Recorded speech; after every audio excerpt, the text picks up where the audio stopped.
નમસ્તે મિત્રો, આપ જોઈ રહ્યા છો ભારતીય જનસંદેશ સમાચાર। હું છું દિનેશ કુમાર બાબરિયા, ભાવનગર। નમસ્કાર દર્શક મિત્રો, નવા વિડીયો સાથે આપ સૌનું હાર્દિક સ્વાગત છે। હું છું સોલંકી દર્શના। ભરૂચ વાગરા તાલુકાના દહેજ સ્થિત સંભેટી વિસ્તારમાં આવેલી શિવાલિક રસાયણ લિમિટેડ યુનિટ સામે સ્થાનિક ગ્રામજનો, કામદારો અને આસપાસ ગામના નાગરિકોએ પ્રદૂષણના મુદ્દે ઉગ્ર વિરોધ નોંધાવ્યો હતો। ગ્રામજનોએ કંપની દ્વારા ફેલાવવામાં આવતા પ્રદૂષણને કારણે લોકોના આરોગ્ય અને પર્યાવરણ પર ગંભીર અસર પડી રહી હોવાનો આક્ષેપ કર્યો છે। ગ્રામજનોના જણાવ્યા મુજબ કંપનીમાંથી ખાસ કરીને રાત્રે 10 વાગ્યા બાદ અને બપોરના સમયે અસહ્ય દુર્ગંધ ફેલાય છે, જેના કારણે રહેવાસીઓ, વૃદ્ધો અને નાના બાળકોને શ્વાસ લેવામાં ભારે તકલીફ પડે છે। આ ઉપરાંત હવામાં સફેદ ધુમાડા જેવું પ્રદૂષણ ફેલાતું હોવાનું પણ સ્થાનિકોનું કહેવું છે।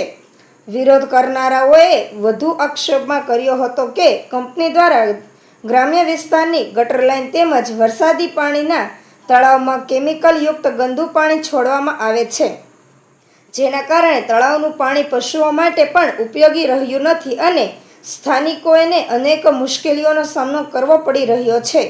ગ્રામજનોએ દાવો કર્યો હતો કે તપાસ દરમિયાન તળાવના પાણીમાંનું પીએચ સ્તર નિર્ધારિત ધોરણ કરતાં વધુ આલ્કોહાઇલ હોવા સામે આવ્યું છે, જે પર્યાવરણ અને જાહેર આરોગ્ય માટે ચિંતાજનક હોવાનું તેઓએ જણાવ્યું। સ્થાનિકોના જણાવ્યા મુજબ આ મુદ્દે અગાઉ પણ ગુજરાત પ્રદૂષણ નિયંત્રણ બોર્ડ જીપીસીબી સહિત સંબંધિત અધિકારીઓને અનેક વખત રજૂઆતો કરવામાં આવી હતી, પરંતુ હજુ સુધી કોઈ નક્કર કાર્યવાહી કરવામાં આવી નથી। ગ્રામજનો અને કામદારોએ ચેતવણી આપી છે કે જો કંપની દ્વારા કેમિકલયુક્ત પાણીનો નિકાલ તાત્કાલિક બંધ કરવામાં નહીં આવે, પ્રદૂષણ પર નિયંત્રણ નહીં લાવવામાં આવે અને જવાબદાર કંપની સંચાલન સામે કડક કાર્યવાહી નહીં થાય તો તેઓ જિલ્લા વહીવટી તંત્રને આવેદનપત્ર આપી ઉગ્ર આંદોલન શરૂ કરવા મજબૂર બનશે। નોંધ: ઉપરોક્ત આક્ષેપો સ્થાનિક ગ્રામજનો અને વિરોધ કરનારાઓ દ્વારા કરવામાં આવ્યો હોવાનું જણાવવામાં આવ્યું છે। સંબંધિત કંપનીથી અથવા સત્તાવાળાઓનો પ્રતિભાવ મળીએ તેને પણ પ્રકાશિત કરવા યોગ્ય રહેશે। રિપોર્ટર ફિરોજ રાઠોડ। પટિયાલ સંભેટી ગામમાં રહું છું, ત્યાં બધા મારી સાથે જે સંભેટીના ગામના જ છે બધા વતની, અને જ્યાં બાજુમાં અમારી કેમિકલ કંપની આવેલી છે, જે પોલ્યુશન કંપની એકદમ છે, જે કેમિકલ તળાવમાં છોડે છે ગટર લાઈને, અને પૂરી તળાવની અંદર પૂરી મચ્છી મરી ગઈ છે, બધા પશુઓને પણ નુકસાન કરે એવી પોલ્યુશન થઈ ગયેલું છે। જો અમારે આ તળાવ ખાલી કરાવવું પડશે, અને નહીં તળાવ ખાલી કરે તો એના પર અમે ધરણા પર બેસવા તૈયાર છીએ, અને અમારે તાત્કાલિક આ તળાવ ખાલી કરવું જોઈએ, અને બહુ જ નુકસાન થઈ રહેલું છે આ ગામને। તો આના માટે અમે પહેલાં ઉપરથી નમ્ર વિનંતી કરીએ છીએ કે જે આ ગામને નુકસાન ના થાય અને પોલ્યુશન સાફ કરી બતાવે।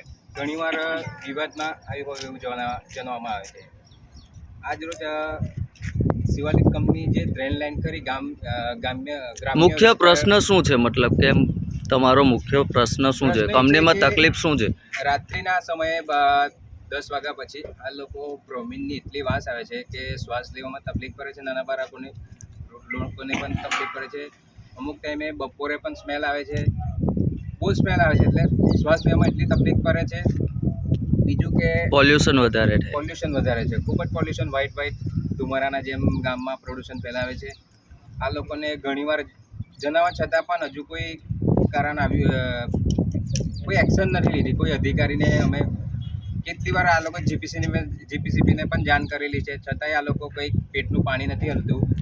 આજના દિવસે પણ આ જે ગટર લાઇન છે, જે ગ્રામ્ય વિસ્તારની જે તળાવમાં પાણી જાય છે, વરસાદી પાણી, એ પાણી એટલું પ્રદૂષિત છે।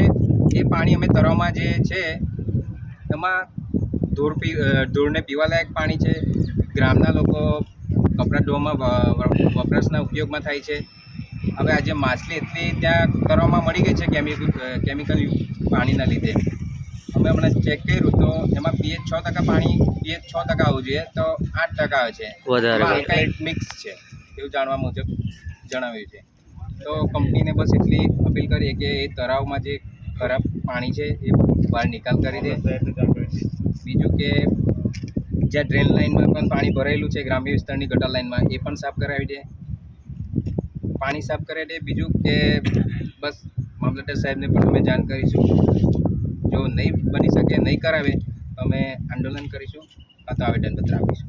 બસ એટલી માંગ છે. જય હિન્દ, જય ભારત.